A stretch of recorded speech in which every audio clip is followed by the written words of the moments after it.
bisogna avere tranquillità, serenità, bisogna giocare soltanto e pensare esclusivamente alla partita. Abbiamo fatto tutto oggi meno che fare quello che avevamo preparato durante la settimana, e questa è una cosa che mi arrabbio, perché forse evidentemente è colpa mia, non ho saputo dare alla squadra quello che era, ma ho visto qualcosa che non mi è piaciuto, e allora mancavano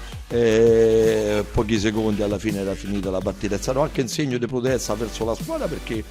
tante volte bisogna anche accettare e pensare a giocare a calcio tranquillamente, serenamente. È un punto guadagnato, perché potevamo anche benissimo perdere nell'ultimo quarto d'ora con 2 delle ripartenze del Casino,